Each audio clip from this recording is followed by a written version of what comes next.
Boys, are you ready for an SI.com 3-round mock with trades? Oh, that's right. Who's our author? let's get ready to muck it. Who wrote this? We should do that. Let's get ready to mock it. We can do that. I like that a On our lot. production meeting, we'll do that. Okay. So Judd asked who the author is Who's here. this from? SI.com has it's like a fan nation section here. And the author of this article is Zach Petraw. Zach Petraw. Okay. I think I can share this on the screen here too if it's helpful for you guys. But this is a 3-round mock. It's rare that you get these mocks with trades. Like the trade factor makes it even more exciting. Mm-hmm. And I'll tell you, it's even more exciting when the Vikings are one of the teams that make a trade in this mock. Ooh. That's right. Can you guys see this okay? Trader Rick. Zoom in just a little bit. There we go. There we go. Okay. Bingo. So we'll go through the first round here, and then we'll get the other ones for you. Here you are, black and white. If you could fire up some appropriate music Absolutely. here. This is old school. So Trevor Lawrence Black going and number 1 white. overall to the Jacksonville Jaguars. Well, we're going to fly through this here. Zach Wilson, number 2 to the New York Jets. So a couple quarterbacks off the bat. That's nice. And then we get to Penei Sewell from Oregon, the offensive tackle to the Miami Dolphins. Justin Fields to the Falcons. So 3 quarterbacks in the first 4 picks.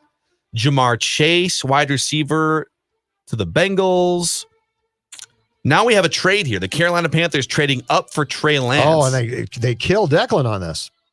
He'd be a top 10 pick. This That'd would make him a ruin top your 10, identity yeah. I like prediction. that. Especially if he's replacing Teddy, it's even more icing on the cake. We're going to keep going down here. Devontae Smith going to the Eagles a couple picks later. That's a solid pick by Philadelphia. Yep. That's going to happen. Let's see here. All right, we're scrolling down to the Vikings here. Still, the other Alabama wide receiver hasn't gone yet. So 14 to the wait a second. Wait, what? What? Stefanski? What? Wait a second. What? It's a Cleveland Browns trade with the Vikings. So the Browns trade up to 14 to draft defensive end Kwity Paye from Michigan. Kwity Paye. And they give the Vikings the 26th pick. So the Vikings move back 12 spots in the first round and pick up the 59th pick. So they get their second rounder for this year and an additional 2022 second round pick in this trade. How would you feel about this? Well, hold on a second, though, because look at the very next pick. Look at when the Vikings made this trade, who they likely passed on taking. Jalen Waddle. Jalen Waddle going to the Patriots with pick 15. But you're picking up 2 extra second round picks the next couple of years. I don't hate it. I don't hate it. I don't hate it, but I don't know if it's right. But I don't know if it's capitalizing on the opportunity that you have right here to do what we've been talking about now and has been mocked to the Vikings in various selections in recent days, right? Well, let's go down and see who they pick at 26. Okay. Yep. Because I think it'll all crystallize for you, maybe. I don't know. By the way, Mac Jones going in there somewhere to the Washington football team. Oh my God, that would at 19. That could happen. That could be brutal. That could happen. Mm-hmm. They're desperate. And then we get to the Vikings at 26, according to SI.com. Okay. And they take defensive tackle. I'm going to butcher his last name, but defensive tackle Levi Onwuzurike from Washington. Onzi is what I've always called him. Onzi. All right. Since he was a kid, I've called him, hey, Onzi. And the write-up here is the Vikings' main needs are in the trenches, both offensive and defensive line. I bet they'll trade down from 14. The Vikings' defense wasn't the same as last year with injuries plaguing their team. One big area of concern was their ability to get a strong pass rush from the interior. Well, Michael Pierce helps with that to some extent.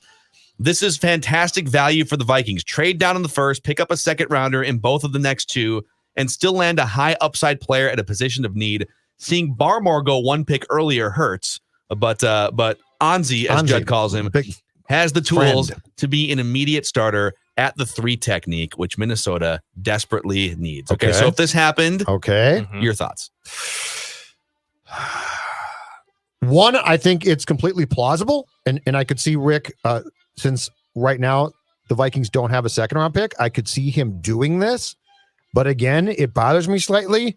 If you have a chance to pick up a third receiver, if you feel that he could be the type of player who could make a difference, and you could now pair him in a trio that's among the best in the league with the way that the game is played now, I struggle there a little bit. So I totally get it, and I think I could see it, but I don't like it. Here's the next 3 picks, all right? All right. With the 59th pick that they acquired from the Cleveland Browns here, they take what I would assume to be a drastically sliding defensive end Jalen Phillips from Miami, who we've seen mocked in the first round quite often. Okay. And they're saying the potential off the field concerns are going to drop him down, and the Vikings would maybe be getting almost like with Everson Griffin, where he was a first round talent that slid later in the draft here. So they'd be addressing defensive line with their first 2 picks. So you'd presumably have those 2 rookies plus Michael Pierce and Danielle Hunter, and Odenigbo would still be in the mix as a pass rusher too. With the 79th pick in the 3rd round, they would take free safety Andre Sisco from Syracuse. And then with the 91st pick, their second 3rd round pick, they'd take offensive guard Aaron Banks from Notre Dame. So their first 3 picks would be defense, including 2 defensive linemen, and then an offensive guard at 91. Yep. I'll tell you, obviously, like this is kind of a crapshoot, and this is a hypothetical scenario where they pick up a trade, etc. But I think if they were to go in and say, our defense was bad last year, so we should just draft defense with the first 2 or 3 picks, I think that's a mistake, because your defense is going to get better with Danielle Hunter and Michael Pierce coming back, and with your rookie cornerbacks getting a year older. So, and you can maybe have some free agency money if you play your cards the right way. So like that unit gets better with just those guys coming back. I think your best path to becoming a contender is to get your defense back to respectable and good situationally, and make your offense great. Go into the offseason saying, we're going to go from a pretty good offense and a top 10-ish offense to being a top 3 offense by getting a 3rd wide receiver and a left guard. Like, that's where I would pour my resources, but SI.com thinks differently. So Judd pre-220 likes this a lot, right? Because you're addressing needs. My God, these moves could get you back to the playoffs, right? Like day 1, plug and play, possibly. Solid players. Probably not stars, but solid players, right, Phil? Like you can win 9, 10, 11 games. You can get back to the playoffs. Yeah. Judd through 2019 loves this idea. But you know what happened to Judd? He changed. He changed in a big way. And what this show is about and will always be about is how do you win a championship, okay? So plug and play to get back to the playoffs in 2021, not enough for me now. Yeah. How do you build a championship team? And I'm sorry, if I can add a 3rd receiver who is going to give me a dynamic player, and I am not going to sweat and think, oh my God, how do they just get back to the playoffs? I'm thinking, how do you win a championship? That's where I've changed. Yeah, championship is, I sometimes I think we don't fully comprehend, because it's never happened here, what it takes to win a championship. Well, if we could just get back to 10-6, like, all right, well, yeah, that'll get you back to playing a week 1 playoff game in January. Yes. I think for the Vikings to win a Super Bowl, they probably have to be playing home games in the playoffs, which means they need to go 13-3 or maybe even better. Yeah. Like if you want to play home games, do you see the Vikings winning 2 or 3 outdoor road games in the playoffs? Like historically, when has that worked out well ever in our lifetimes?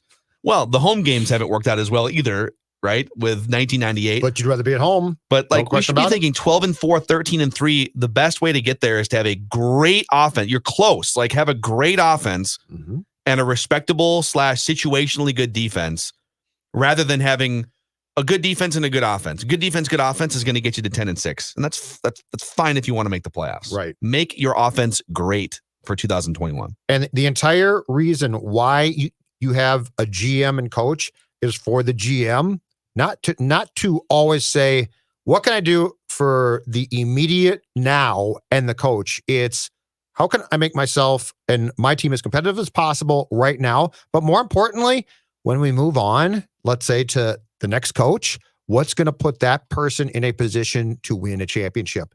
And if you have the ability to have Jefferson, a 1st round pick, Thielen, that offense, you give yourself a chance. I want a mock. So there's your midweek mock draft update and your write that down predictions. And that's another episode of Purple Daily here. Daily Vikings entertainment in podcast form and on our YouTube channel, Purple Daily Podcast. We appreciate everyone hanging out with us. And don't forget, you can follow us on Instagram too, at ScoreNorth on Instagram, for all sorts of Minnesota sports and Vikings related entertainment and content. We'll see you guys tomorrow.